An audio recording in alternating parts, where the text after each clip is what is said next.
So today is Monday, April 12th, and we are going over solving rational equations. We started working with rationals last week. We went over the multiplying, dividing, we went a little bit over factoring again, which is something we're going to see commonly while working with rational expressions. Okay, so I've highlighted all of the odds, those will be in the video for today, and then all of the evens you will have for your assignment. Okay.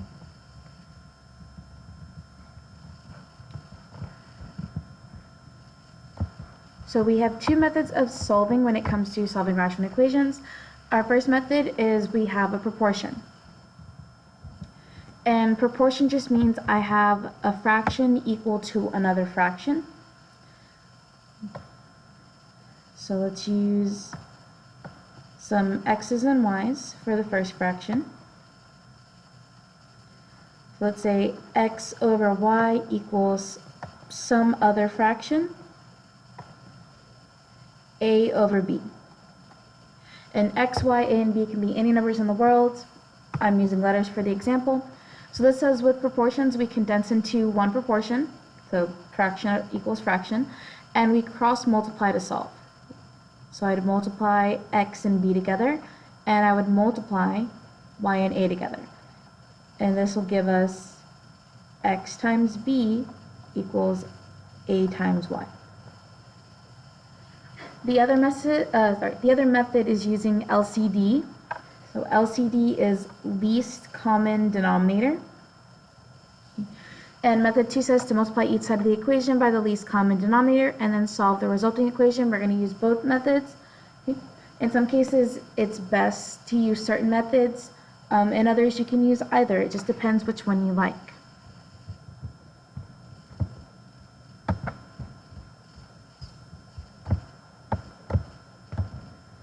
Alright, so let's look at number 1. Okay. So number 1, I have 7 divided by x minus 6 equals 4 over x. This is already set up as a proportion, kind of our x over y equals a over b. So I'm going to solve it that way, which means I'm going to multiply 7 times x together. And we're going to multiply 4 times x minus 6.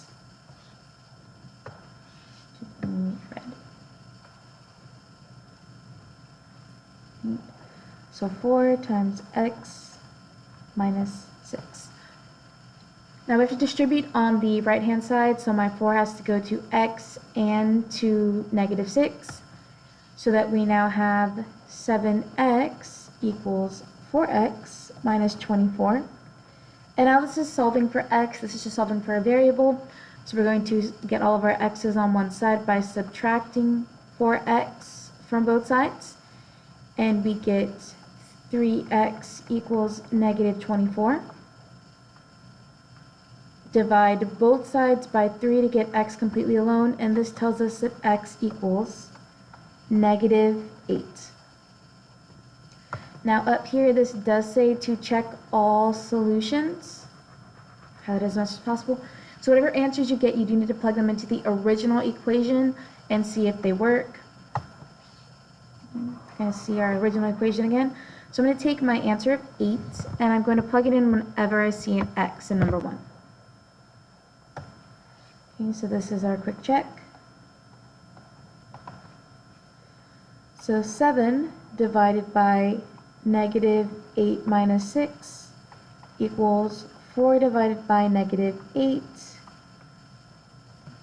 Well, negative 8 minus 6 gets us a larger negative number. It's a negative minus a number. So 7 divided by negative 14 equals 4 divided by negative 8 is negative 1/2. We can still simplify because 14 can be divided by 7, so this tells us negative 1/2 equals negative 1/2, which is true, which means negative 8 is our answer. So proportions, cross multiply, and solve the resulting problem. Let's try number 3. So once again, this is a proportion. This has fraction equals fraction. So I want to cross multiply, which means I want r times r, which gives us r squared. And we want 4 times r minus 1. So we'll have to distribute 4 to both pieces. And this tells us r squared equals 4r minus 4. As soon as you see that squared in there, you will most likely be factoring, so it's good to keep going over your factoring methods. If I want to factor, I need everything on one side, so I want to move my 4r and negative 4 to the other side. So we're going to subtract 4r from both sides, and we're going to add 4 to both sides. So we get r squared minus 4r plus 4 equals 0. I want my entire thing set equal to 0 so I can factor this. Remember, in order to factor, we must be set equal to 0. I now want two numbers that multiply to get us 4, and those same two numbers have to add to get us negative 4. So I can think of 1 and 4 and 2 and 2. Those are the only ways I'm getting 4. My 2 and 2 will work, and if my outer number is positive and my inner number is negative, both are negative. So this is r minus 2 squared equals 0, so r equals positive 2. Where we just take the opposite, or you can set the inside equal to 0 and solve for r. Both work. We do have to check and make sure that our answer of 2 works. So in my original, I want 2 divided by 2 minus 1 equals 4 divided by 2. Well, 2 minus 1 is 1, so this is just 2 over 1, which is 2. And 4 divided by 2 is 2. So 2 equals 2, that is true, which means r equals 2 is our final answer. And then for anyone that is not very good with kind of the splitting up from here, remember you also have your quadratic formula. So negative b plus or minus the square root of b squared minus 4 times a times c, all of this divided by 2 times a. This will tell you what the x is, so what our zeros are, our little solutions we'll get at the end. And remember that a quadratic has the form ax squared plus bx plus c. So number at the end by itself is c, coefficient in the front with the x squared or the variable squared is the a, and the one in the middle is b.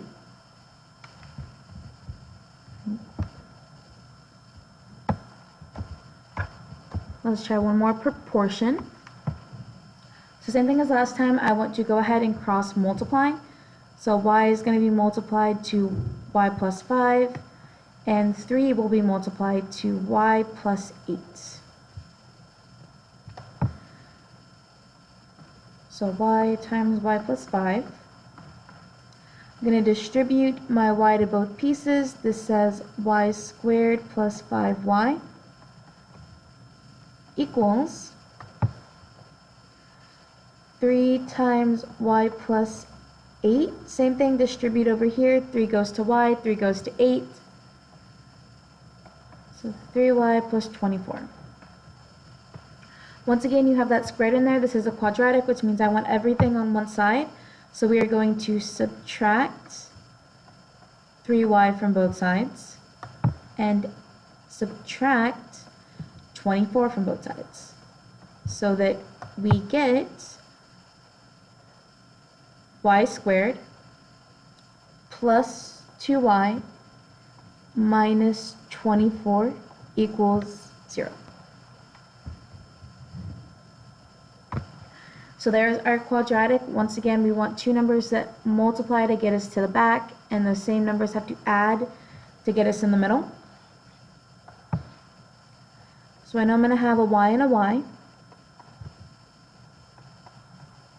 For 24, I can think of 2 times 12, 4 times 6, 3 times 8. And you can test out all your numbers. I'm going to go ahead and use 4 and 6. So if my outside is negative but my inside is positive, the larger number has to be positive. Negative 4 times positive 6 is negative 24, and 6 plus negative 4 is positive 2. So this means y equals 4 and y equals negative 6. At the top it did say we have to check all answers, so I have to take both of these answers and plug them in to see if they work. So we're going to check 4. So 4 over 3 equals 4 plus 8 over 4 plus 5. 4 divided by 3 equals 4 plus 8 is 12, and 4 plus 5 is 9. 12 and 9 can be simplified. They can both be divided by 3, so this says 4 over 3 equals 4 over 3. Which is true, so I know for sure that 4 works. And you do the same thing, but now with negative 6. So negative 6 divided by 3 equals negative 6 plus 8 over negative 6 plus 5. Negative 6 divided by 3 is negative 2. On the other side, negative 6 plus 8 is positive 2.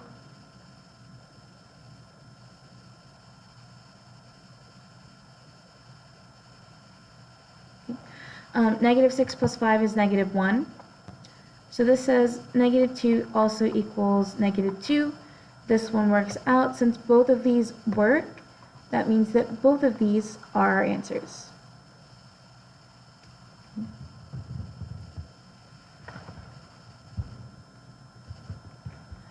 So this first page, we had some proportion type problems. On the back, we kind of have a bit of LCD, so least common denominator.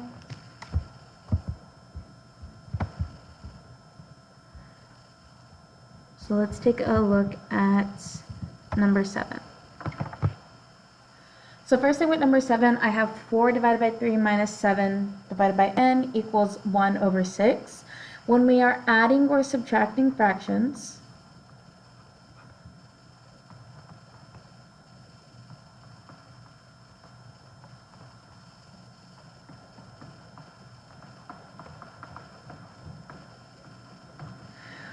they must have a common denominator.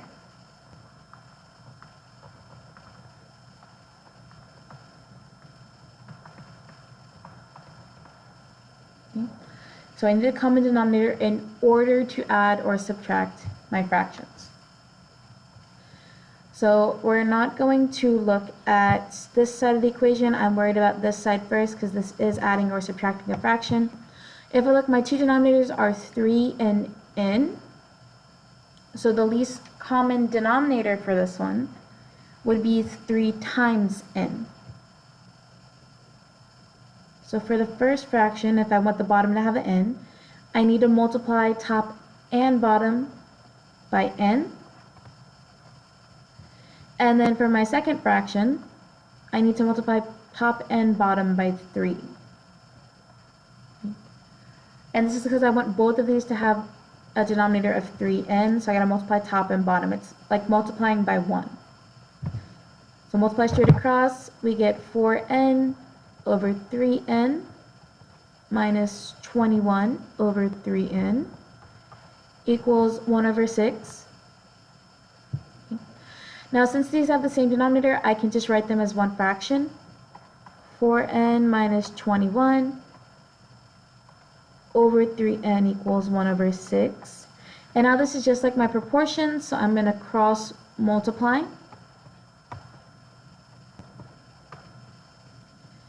And we will have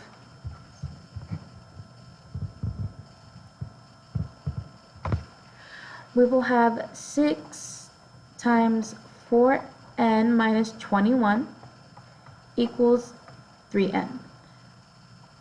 Distribute, just like before, 24n minus 126 equals 3n, and now we just want the n's on one side, number on the other. So we're going to subtract 24n from both sides. Negative 126 equals negative 21n, and then lastly divide both sides by negative 21. This tells us n equals positive 6. So we know what n might be. We still have to go ahead and plug it in at the top and see if it works. So I'm going to take my answer of 6 and I'm going to check it real quick. 4 divided by 3 minus 7 over 6 equals 1 over 6. To simplify, once again, adding or subtracting fractions, I do need common denominator. You can easily plug this into your calculator, but if you do quick common denominator, I can see it's supposed to be 6. So I'm going to multiply the first fraction, top and bottom, by 2 to get 12 over 6. Sorry, not 12 over 6. 8 over 6.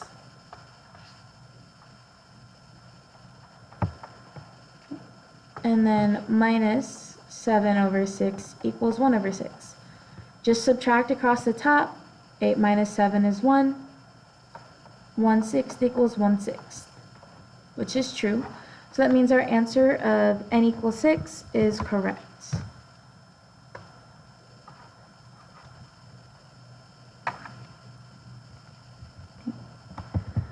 So a couple more examples and then you have time to work. So now we have p divided by p minus 2 plus 2 equals 8 divided by p squared minus 4. So in order to figure out what my LCD here is, I will have to factor this right here. Well, this is a difference of squares, which means that is p minus 2, p plus 2. Okay. Take the square root of the last number, and then I give it a plus and a minus, right? So this right here is our LCD, which means whatever my other pieces are missing, I'm going to multiply top and bottom by that. So the first fraction has p minus 2 in the bottom, but it needs p plus 2.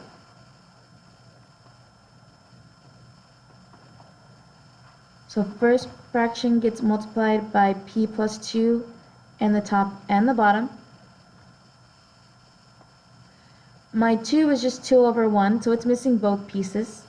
So I gotta multiply 2 by, let's go ahead and just do p squared minus 4.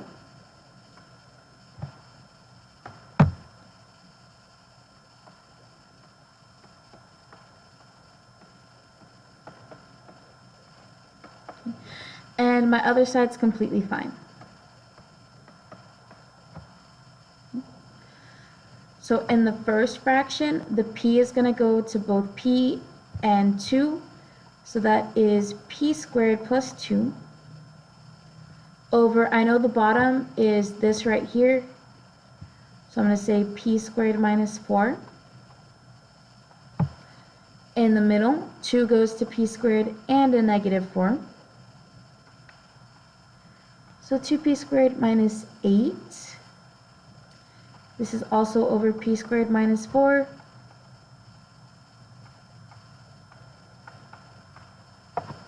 Okay. So now that they all have the same denominator, in order to make this problem a little less complicated, because I don't want to cross multiply towards the end, what we are going to do is first rewrite this part as one fraction. P squared. So combine like terms. So p squared into p squared. So 3p squared minus 6 over p squared minus 4 equals 8 over p squared minus 4. Now if I were to cross multiply here, I'm going to end up with a p to the 4th. I do not want to work with that. So what we're going to do, and this goes back to the very front page, it said we can multiply by the least common denominator to get rid of it. So we're going to multiply both sides by p squared minus 4, and all it does is it divides out the denominators, and we're just left with what's in the top. So we now have 3p squared minus 6, sorry, stuff over here, 2p, that's where it was, minus 2p, hold on, made a little error earlier, that should have said a 2p, and minus 8 stays the same.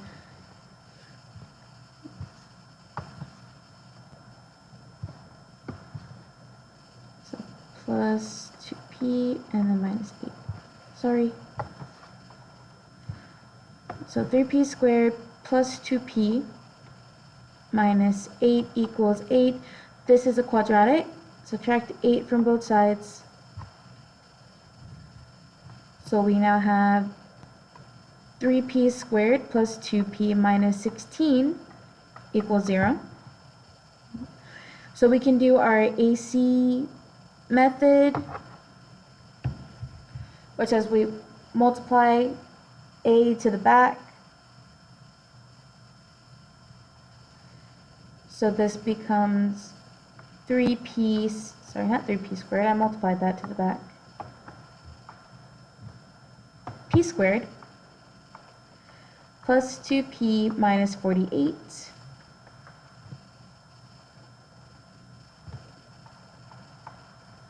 We want two numbers that multiply to get 48 and add to get 2. I can think of 6 and 8. If the outside is bigger but if the outside is negative but the inside is positive, the bigger number is positive. And lastly, since I multiplied by 3 at the start, I do have to divide by 3 when I get to this point.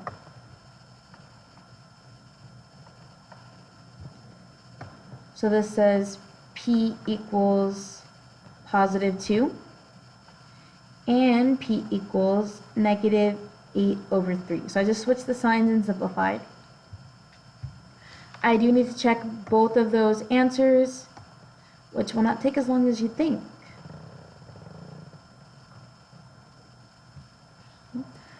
Which is why the room that we have here is completely fine. So let's start with the 2. So if I plug it into the top, to the very first fraction, I get 2 over 2 minus 2, which just simplifying this alone, this is 2 over 0. We cannot divide anything by 0.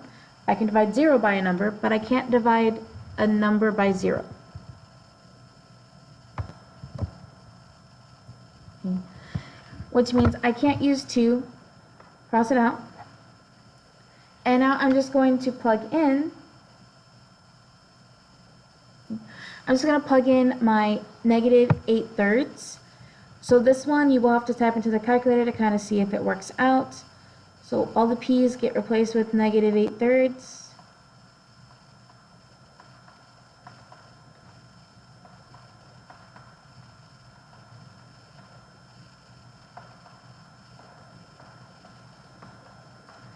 And when you type these into your calculator, type them in side and side, not something equals something. And be mindful of parentheses for that squared. Make sure negative 8 divided by 3 is in parentheses before you hit the squared button. Right? When you simplify these, they should give you positive 18 over 7 equals positive 18 over 7, which is true, which means our only answer is the negative 8/3 here. And then very last example, this one, once again LCD, it looks like LCD is already x plus 3. So the only one that needs to be multiplied by anything is the 2. So x plus 6 over x plus 3 can stay the same.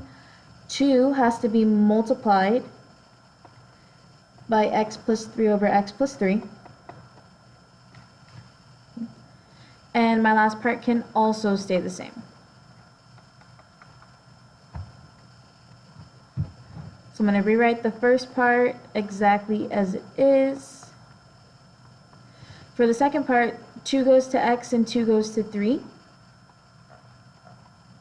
Now I know this is going to have the same denominator, so I'm going to go ahead and write it as one fraction. And this negative sign, since it's in front of the other fraction, is actually going to everything in that fraction. So this will say minus 5x minus 12. We're going to combine like terms first. So over here, 2x and negative 5x, and then I have 3 and negative 12. X plus 6 over x plus 3 equals negative 3x minus, and once again I made a little mistake, this should say plus 6 because I distributed a 2 there.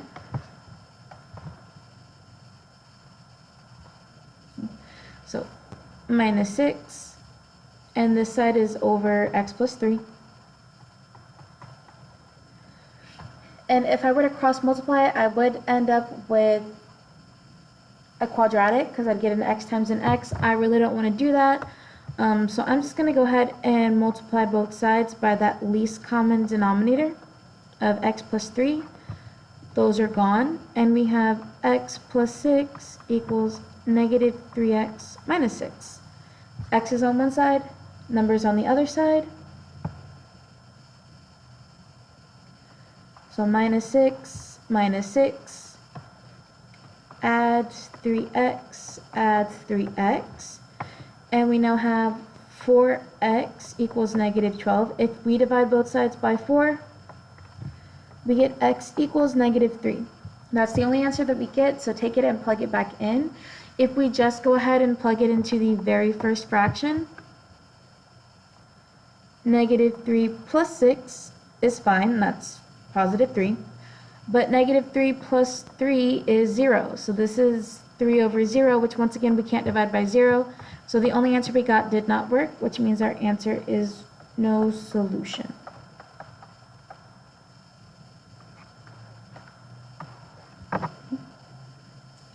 So this is why you definitely need to check your answers, just in case you get something and it does not work. Just because you got it doesn't mean it will. So that's all for the notes. You have the evens for homework. Make sure to complete all of the problems, show your work, and write your name on both sheets of paper when you turn it in. Don't forget to upload it to Canvas to receive credit.